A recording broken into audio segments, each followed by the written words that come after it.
Blackbird, episode number 5. My name is James, and today I am joined once again by Jose Galison. Jose is here to talk about his kind of side hustle, breeding cats. It's a very interesting business to get into. He and his wife have found great success in it. And as one of the goals of this podcast is to learn and teach self-reliance and self-sufficiency, I figured this would be a good idea for anybody who is an animal lover or just is looking for some way creatively to make extra money. Before we get started with Jose, I want to remind you about BU Enterprises. BU invites you back to your own body, at your desk or on the mat, at work or at home. BU offers breath awareness and postural alignment awareness with small exercises that you can insert into your workday right where you are, wherever you are. BU offers mind-body classes like Pilates and yoga to help you free your own body from stress, repetitive movement, and disuse. BU invites you and your employees back into your body. You'll feel better and you'll save money. Contact BU Enterprises to book a training, either in person or virtual, for yourself or your team at buenterprises.com. That's BEYOU Enterprises.com. And with that, here is my latest interview with Jose Galison. All right, Jose, welcome back to the show. Hey, what's up, man? It's glad to be back. We were actually talking before this, and like we've had a couple conversations, and hopefully we can do more. I feel like we have a good chemistry. Like I was telling you, like even though I've had some big guests, you're like my third most watched episode, just us shooting the shit. So I mean, hopefully there's more to come here. It's a budding bromance. Yeah, it's a lot of fun. Doesn't even have to be bro, really. Yeah. I mean, no, I'm just kidding. My honey, I didn't say that. No. Hey, so we wanted to talk about this nuts business you've got, breeding the ugliest animal in the world, according to me, but perfectly sweet and maybe even cute to some people. Why don't you kind of introduce that for us real quick? Yeah, I'm Jose. I mean, a lot of people know me for like the living room and stuff, but I also have a side business where I just gonna go ahead and say ahead of time, since we're kind of going to like agoristic stuff. Everything I say here for legal reasons is a joke. All right, cool. I'm covered now. It's hilarious. Just starting from here, everything's just a joke. But yeah, I have a cat business. I sell Sphinx hairless cats. Whenever we bought my house that I have here, it was kind of the perfect house. It had like roughly about 1,000 square feet of area that was just kind of like perfect for what we were wanting to do. And yeah, we sell hairless cats. I mean, I'll probably go into a little bit more of like what got us into that and stuff, but I'm sure those are probably questions James has, and I don't want to just like do the whole pod right here in the intro. Go ahead. No, just ramble. I sling puss. I don't know anything about breeding pets. Like, what? I mean, what? Yeah, tell me about that 1,000 square foot space. Where is it? What does it look like? Well, like I said, it was just a house we got. We were looking for a new house, me and the wife, because we kind of lived in generic the suburbs for a while, and we were just kind of over it. And I think we had a couple Sphinx at the time, and we just like really loved the breed, and we kind of always kind of shot the shit about like just getting into breeding, but we were just like kind of wanted to dabble. But yeah, when we saw this house that we were looking at, and we had a couple acres out here because we wanted to get a little bit more in the country, but not too in the country. So we have 2 acres out here. Completely fenced in. And when we saw the house, there was about 1,000 square feet of the house that is what's called a Florida room. I live in Florida, and it's this essentially closed in porch, but it has a cement floors. It's just kind of a perfect area, so it's easy. Like, say we have cats there, it's like it's kind of broken off from the rest of the house, so it doesn't, because cats, they can be gross, if they pee or whatever. You don't want to be, especially if you're running a business, you don't want to bring clients over and be like, smell like the old lady's house that has like 20 cats. Yeah. So sure. I mean, obviously cleaning does that, but then also to some extent having it separated from the rest of the house in that way, like to where it's essentially supposed to be like external porch that just got screened in. And yeah, so it was kind of the perfect house. We were like immediately saw it, and we just immediately visioned like this could be the perfect place for that. But even at the time, we weren't thinking about how large of an operation that we were going to end up having. Not that we were running it like a cat mill out of here or anything. We have, I think, about my wife's probably gonna yell at me if she ever watches this because I'm really bad at remembering things like, how many we have and stuff. I think we have 14 cats altogether, but some of those are house cats, just like, pets. But we have a huge house, and some of them live in that little area. But I think we have like 5 breeding females. So yeah, and then I'm kind of rambling now, but you get the idea. We got the house, kind of perfect little area to have the cats, and so this was kind of like drew us to it. There's also an outside porch that is like because one thing with the males is they mark, so you can't keep them inside. You just can't. And luckily we live in Florida, so it's like we don't really have that issue of like, the hot or the being too hot or being too cold. And we've kind of figured out, too hot is an issue in Florida, but we have figured out a system outside where we have fans and we've set up blinds and stuff, so they're not like dying out there. And also during what you can kind of consider a winter in Florida, we have set up heaters and stuff outside. We've gone pretty high tech with it. But yeah, the boys are comfortable outside. The porch there is perfectly like an easy like composite material that you can spray off for when they pee or whatever, because that's what they do. Male cats, that's one of the biggest drawbacks in like breeding, which like if you're some person out there who's like just wanting to get into breeding, I would suggest don't, unless you know exactly what you're getting into, because a lot of people do that and then find out, oh shit, the boys pee everywhere. Yeah, they do. And then now you have this animal that you're trying to rehome, or your house just stinks. So yeah. So do they ever come into your actual house, or do they just stay in that breeding area? Well, the boys, they don't come in very often, but they do come in. Yeah, it's funny. My wife actually found that there's like little diapers you can get them, so she'll bring them in because she actually loves the boys. The boys are super sweet. And I don't know, like she just loves them because they're so masculine, and they just because like we have one named Vlad who's just yoked. Because like because most people don't see like tomcats, and especially with them being hairless, you kind of see more of their musculature, and because when they have hair, you don't really get to see it as much. But when you don't get them fixed, they get pretty big and they get pretty bulky. But for some reason, the boys are like super sweet.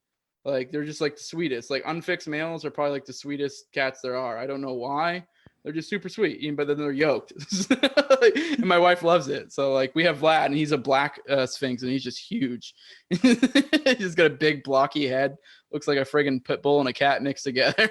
And he just lays in her lap like nothing, But we just got to keep the diaper on in case he runs off, because if he doesn't, he'll go pee. Yeah. That's crazy. So that's logistics kind of. Mm-hmm. What about marketing? How do you get the word out there? I'm assuming I don't even know what I'm assuming. What's your how do you find clients and stuff? It's actually, when we first got into it, we only started with 1 litter. I mean, that's how most businesses start. You start out small, and we started with 1 litter, and we kind of actually went priced way low in the market because we just did not believe that how expensive they were, like, and how much people were selling them for. Come to find out, the first litter that we sold, they sold within an hour. Like just gone. And I think my wife, I want to say it was like Craigslist at the time or something, or maybe it was like Facebook. I don't know what it was, but she only set out like 1 ad. Marketing is not an issue, is the point I'm getting at. It's such a high demand business, and there's not a lot of people that do it, that it just, they sell like hotcakes. It's one thing we just cannot keep up with the demand at all. And so, yeah, we ended up raising the price later because it was like, why not? Supply and demand. That's how it works. We if anything, we could probably raise the price more if we want to. We kind of just feel like we'd be going nuts with it. But yeah, every litter we've had has sold probably within a day. Once we put them up for market, we've actually gotten to the point now where we have a wait list, so we don't even really have that issue. But before that, everyone we had sold within a day. And if it didn't sell within a day, it was just because my wife, who does most of the marketing and deals with the clients, it was just because she was being lazy and wasn't answering texts. But if anytime she's actually put in the effort and like gone within a day, like it's actually absolutely insane. Because when she first got into it, I was just kind of like, if anything, I always joke and tell people, was like, it's kind of like when your wife wants to get into something like Avon or something. You're like, okay, that's nice, honey. Whatever makes you happy. And then like the first litter just sold within an hour. And I was like, Jesus Christ, I think there's something here. And it's like, okay, maybe this is actually a legit business and not, something we're going to lose a bunch of money in. So I assume you started out with just 1 male and 1 female? Yes. And how many cats come out in a litter? Kittens, I guess. I mean, obviously you can have just one. You can have, I think the largest litter I think we had with either 7 or 8. I can't remember if it was 7 or 8. Honestly, I'm really bad with like I said, I'm bad remembering stuff like that. But yeah, I think it was like 7 or 8. It's the largest we've had. I mean, that's a pretty large litter. I'd say an average is probably like 3 or 4 you get out of it. And like I said, for legal reasons, it's a joke. But they roughly, I'll tell you on the mark. I'm going to tell you what we charge because the IRS might be watching. But normally they go for about 2,000 each. So you can probably do the math there, and obviously there's overhead and stuff that comes into play. And we are very much bougie in that we like to take care of our animals. And so we go above and beyond. We very much take the approach that, for one, we like to treat the animals good because that kind of helps with, their health, producing good litters, healthy kittens, it's also good for the marketing side of things. When clients come over, they see good looking cats, they see a good looking house that you take care of, where the cats are at, so on and so forth. We're not, a lot of people do where they try to like decrease their overhead to a ridiculous amount and they just end up with some nasty, that's where you hear like breeding horror stories, so yeah. Yeah, that's what I think of when I think of breeding is like the kitten mill or the puppy mill.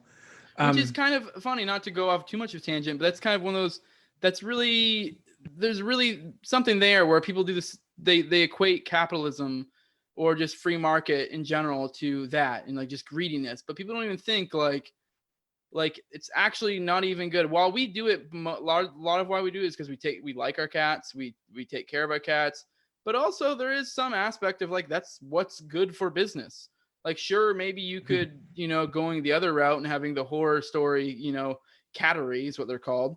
You could, make some quick money, but you're not probably going to stick around for the long run. If you want to have a good business for a long period of time, it makes sense to, spend a little extra money, put in a little bit more care, provide good customer service, so on and so forth. so with the litter sizes being so unpredictable, I mean, anywhere from 1 to 7 or 8, uh, how do you like let someone on your waiting list know, oh, hey, she's pregnant, but it might not be your turn yet. You might have to wait another however long the gestation period is. It's really that simple. We let them know when they're born. We let them know.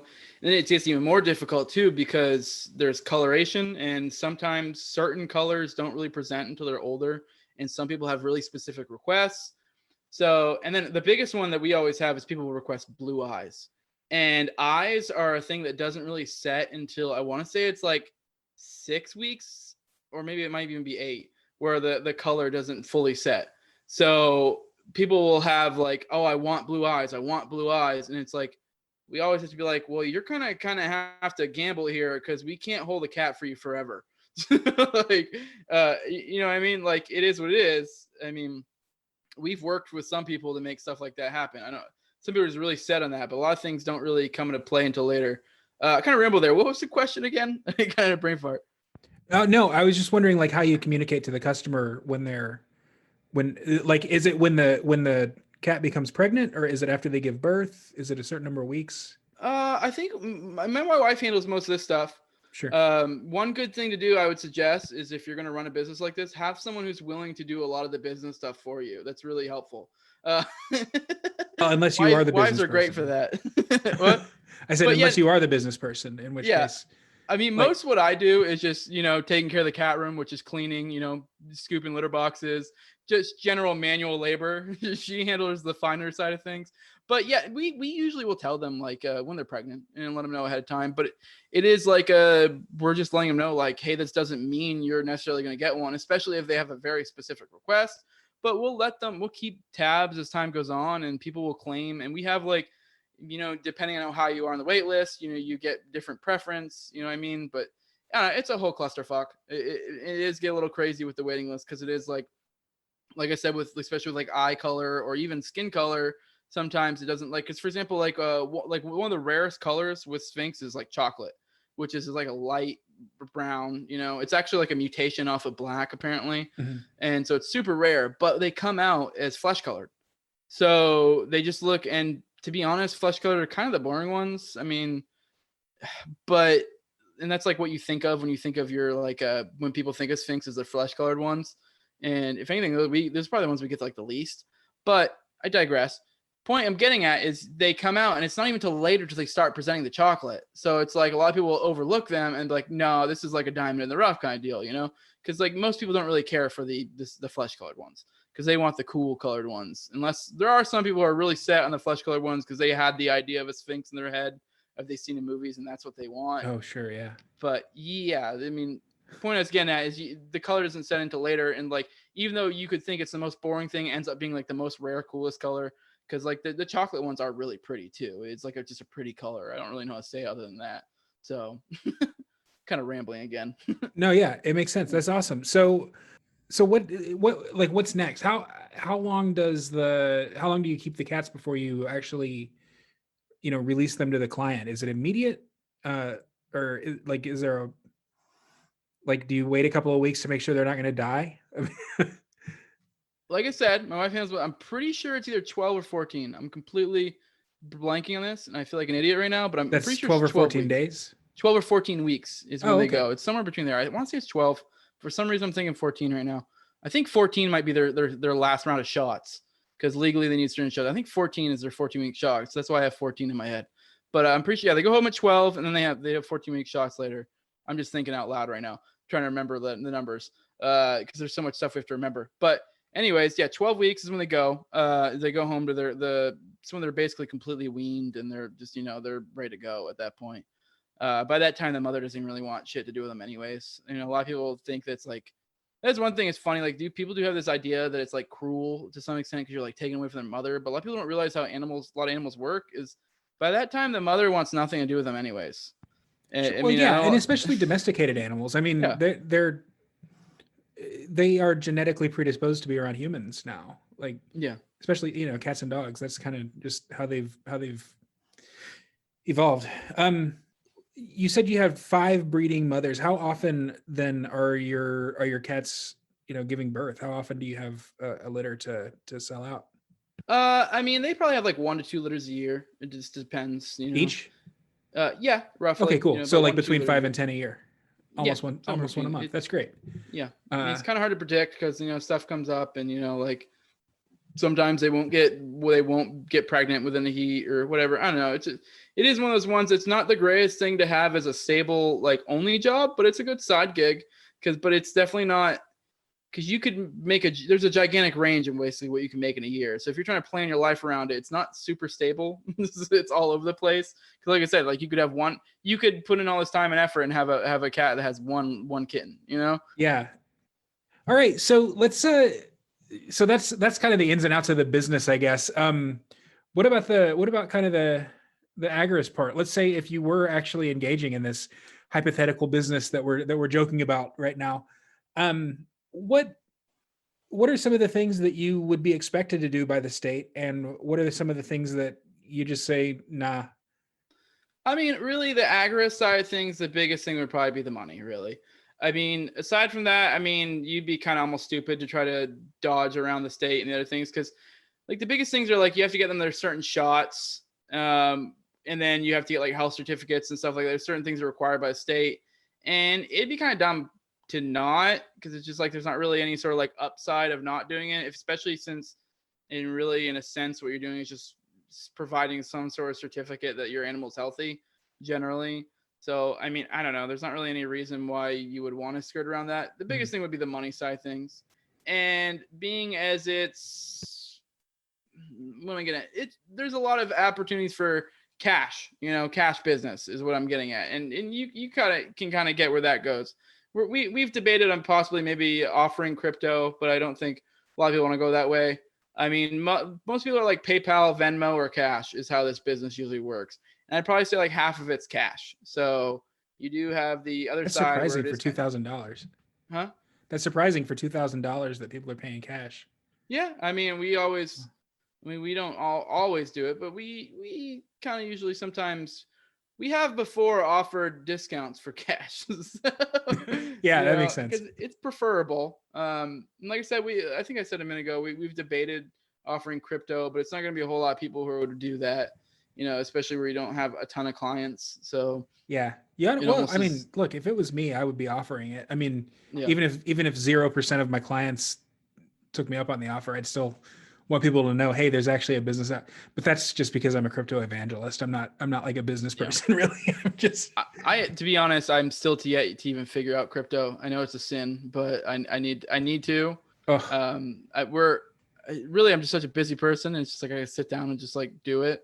And it's like for me, I'm not a tech guy, so it's like so daunting. But it's yeah. one of those things that once you do it, you're like, oh, okay. Well, I still like, I don't understand how crypto works. Like, Mhm. if you ask me what a blockchain is, I can probably muddle my way through it. Um, all right. So cats, why sphinxes? Is it just because that's what you had as pets, or is there like a That's certain, yeah, it really just ended up working out that way. That's what we had. My wife always wanted one, and then she ended up getting them. Um, Kind of a interesting story of why we ended up actually going the breeding route, and why we actually ended up expanding is my wife. I don't know, probably about 5 years ago ish. I'm really bad with times as well, so I'm off on how many years ago it was. Jose and numbers? Yeah, We got it. We got it. We're good. yeah. But anyways, she probably about 5 years ago ish, she started having seizures. And we had a long time that before we could finally figure out something that could get them stabilized, like medicine wise. Luckily now she's gotten to the point where she's on a medication that, she almost never has seizures. She'll have what's called like focal seizures, which are mini seizures, but not an issue. But back then she was having full blown grand mal seizures is what it's called, where, Wow. what you expect of like some, person convulsing on the floor and all that craziness. And she used to have all that. And she was really concerned that she was going to have a hard time keeping her job because, and there's a whole other, like, we can go down the rabbit hole because the state really fucked us in a lot of ways with all that. Cause she lost her license and then we kind of had issues with getting it back. And then we ended up, it was so hard to get back. I mean, I'm kind of going rabbit hole, but it's so hard to get back. We ended up like just saying fuck it and driving anyways. And she got busted and then got hit with driving without a license. But the only reason she was driving without a license is because she was having such trouble getting her license back. But yeah, it's a whole mess. Anyways, point being, she was worried that she was going to lose income from her job, and so we kind of expanded that a little bit to kind of, you know, to somewhat make up for what we were anticipating she may end up losing money there. So yeah, that kind of just, we ended up developing that side gig there since we were concerned. Luckily, we've kind of been able to keep everything. She kept her job, was able to kind of weather the storm, and we were able to make things work, bend over backwards to be able to get her to and from her job, and not have her like, and her work didn't fire her. Another thing too is like kind of bring up, is kind of pertinent to the conversation. My wife works in the veterinary field, so that's actually a large part of why we got into it, is because Oh. she is able to, she has a wide breadth of knowledge in a lot of this stuff. So like, I definitely, that's another reason why I wouldn't suggest people just getting into it unless you have some sort of knowledge, because there is a decent amount that goes into it. Just, I mean, my wife can go on about different parasites that can infect catteries and just, all that different shit. So she has quite the knowledge there. I wouldn't be able to make it work without my wife. But yeah, anyways, yeah, that's kind of went on a tangent there. But yeah, we developed it because my wife fucking, we were worried about losing her job. And the Sphinx just so happened to be just because we liked Sphinx and we had Sphinx. And whenever we bought the Sphinx, we're like, holy shit, this thing is like, we spent like $2,000. We're like, what? No way. And like, so it was just kind of something I always thought about. So I'm like, how hard would this be? Because a lot of people don't realize, like with like cats and like, because people always think of breeding and they think of like, they always will talk about like breeding dogs. I don't know why people always want to breed their dogs. Breeding dogs is generally pretty terrible because it's just gross. Because like puppies are gross. Like these are like, I mean, I've known people who've had litters of puppies. They're just gross. A lot of people actually end up keeping their litters outside for that reason.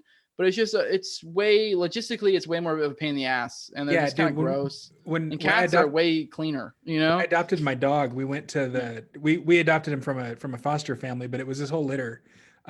His mom had been found in a dumpster pregnant, uh, so they just put all the puppies up for adoption, and like literally they had them in the foster family's kitchen in like a little playpen, and the whole kitchen floor was just covered in poop. It was Yeah, it's so gross. gross. It stunk. It was nasty. Their fur Yeah, was they just matted. like mother cats will literally like, it's kind of gross, but they will literally like clean their kittens. Like will basically eat their shit and lick their piss. Like they take care of that. Whereas dogs, they just just do your thing. You know, I don't know what the difference is between the two of them, but yeah, cats are way more clean in that regard. You know, they're way easier to take care of. The cats do a lot of the work for you, the mother cats. So, How very but wholesome. yeah. Do most breeds go for 2,000 a pop, or is Sphinx somehow in higher demand for some reason? I'd say, well, I mean, are you talking about like other breeds of cats? Yeah, Just in general? I can't really speak much on other breeds of cats, to be honest with you. Honestly, with cats, there's not a ton of different breeds. I mean, normally it's a cat, which is like, I think I want to say it's domestic short hair is what a normal cat is, you know, but that's what most cats are. I mean, there are some weird ones like trying to think of like some like of the different types. Siamese. Yeah, Siamese. There's Maine Coon. There's some other, I can't remember. It's like a mountain something. There's a really cool looking one that I've always thought would be cool to have. There's Bengals, but I mean I can't really talk much about pricing them because I don't really never really like looked into it. Sure. But I mean I can speak on the difference in pricing within Sphinx because like I was talking before about how the chocolates are more rare. So there's different pricing in the coloration too. So like there are, I mean, you can raise the price. I mean, we generally kind of just sell them all at the same price, but you know, we've had some like really beautiful ones before that we've upped the price a little bit for because it's like, you know, people are going to really want it. Supply and demand, you know, this is something that's cooler, you know, than the rest. So we're going to up the price. And that's the thing a lot of breeders do too, because like the chocolates are super rare. There's like also what's called a chocolate torty, which is even more rare. Which we have one, which like I guess like we've talked to other breeders who've like never even seen them. Which like a torty is when Wow. it's tortoise shell, which basically just means it's like kind of a Like a modeled yeah, spotty look. yeah, mottled spotty look, but it's like different shades of chocolate and stuff, and it's really pretty. It's really cool looking. We have a mother that's that, and she's actually produced other chocolate torties. But point being is you can kind of raise price with those, but generally the baseline's around like 2,000 ish. So, but I mean, I don't know, like you might add a couple $100 if it's something really cool. Some people go crazy with it. Within Sphinx, there are other subcategories of breeds. I'm probably gonna butcher this. There's Bambinos, which are like short legs. I don't know if you've seen them. I mean, my opinion, I don't. It's kind of like when you see people who breed these monstrosity of dogs that are like unhealthy as hell. It's kind of the same idea. They give them shorter legs, and it is really funny looking, but it's kind of like that cannot be good for the health of the cat. People raise the price of those because they're like basically a breed within a breed. So you know, and which makes sense. They raise the price, and then there's Dwelfs, which are like they have like these weird ears that are kind of bent back, so they kind of look like elves. I don't know. People go crazy with that. I don't really care for that personally. Yeah.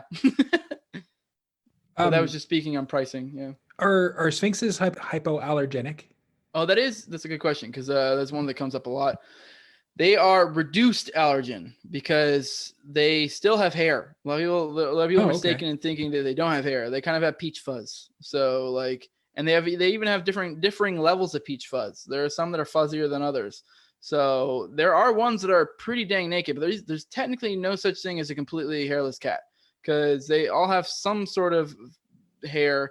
But the more hairless they are, generally kind of the grosser they are because like people they have a reputation of being like gross, being like sweaty ball sacks or something. And there are ones that are like that. And those are the ones that are like super hairless. And some people really like that. I don't know why. They think it's like more authentic to have like a super duper duper hairless one. But I generally prefer to have like the fuzzier ones because the thing with the fuzzier ones too is they're less care as well because a lot of people don't realize the hairless cats because they have less hair. Part of the function of a cat having hair is it kind of wicks the natural oil that comes off of their skin. So it kind of is almost like a self-cleaning thing. Whereas the more hairless they are, the less that function occurs. So the more you have to bathe them. So if you have like a super hairless cat, you're going to have to bathe that thing like probably, you know, once to twice a week, which is just a pain in the ass, you know, like you don't want to have to do that with a cat. But now you have ones more fuzzy, you might have to do it like, you know, once a month. I don't even wash my own sweaty ball sack that much. Yeah, exactly. But yeah, no, that's why I prefer the fuzzier ones. But some people prefer the more naked ones. I mean, if that's your thing, you probably wouldn't want to come to our category because if anything, we kind of select for that with mothers to have a little bit more fuzz because, you know, it's kind of like just better. They kind of end up with gross, and then when they have more oil too, they attract more dirt, so they get, and that's why you have to clean them more. Because they look dirtier too. You look at them and they're just kind of get caked really quick with dirt and shit. So Do you not guys literal do? shit, but Do you guys do? So you do the shots. Do you do like spaying and neutering or declawing or anything that a client might ask for before they go through with no, it? we actually do contracts, and in our contract, we do not allow them to declaw. I forget what the recompense will be if they do. I want to say it's that I'm pretty sure most of the things in our contract, if they break the contract, that we are entitled to take them to essentially small claims court, and we can get the cat back and do whatever we want. I think there's something in there about getting money too. I forget the particulars of our contract, but yeah, we definitely frown heavily upon declawing, because people who don't know anything to declawing, you're basically cutting off essentially think if you cut off your fingertip, like that top knuckle, that's essentially what declawing is. Which and I understand if you don't, because a lot of people don't understand what it is, and I completely get like being like, I don't want this animal messing up my furniture, but I don't know, figure Or out my face. alternatives. Not cut off their fingernail. Yeah. Not cut off their fingertips, because that's pretty brutal. A lot of people don't realize how rough that is on them. And animals in general are usually pretty stoic things and don't really, it's not like they can tell you how much it sucks. So like, I don't know. People seem to have this idea that like, oh, they seem fine, they're doing okay. It's like, yeah, well, they're not. They don't really have a very good way of telling you that sucks. So Yeah. All right. No, well, we frown on it. Is there anything? Sorry. Spaying and neutering. We don't spay and neuter. That is one thing that some breeders do, and we've always found that to be kind of shady, because if anything, it's like this weird. I think they do it in a lot of ways to prevent people from breeding, because it's like they're trying to make sure they prevent competition. Or I just meant it as like an add-on service. Like, if the client said, hey, can you go ahead and take care of this for me so I don't have to do it? No, we generally don't think it's good to spay and neuter that young of an age. It's better to wait till they get a little bit older. And and that's another thing in our contract. We also don't let people breed, because it's like we don't want to be giving out these animals, and people always seem to have the idea that I'm just going to go, I'm going to flip this thing and make money. And there are irresponsible people out there who aren't thinking through it intelligently, and they just make bad decisions. So, we will sell breeding rights to certain people, but we have a high bar for what we consider someone we do, because we don't really care. We're not like doing it because we're worried about people cutting into the business or anything, because it's like I said earlier, the demand is so high that it wouldn't really cause an issue. So it's more that just we're trying to be ethical, and just like like we don't want people just doing crazy stuff like that, because people do that too.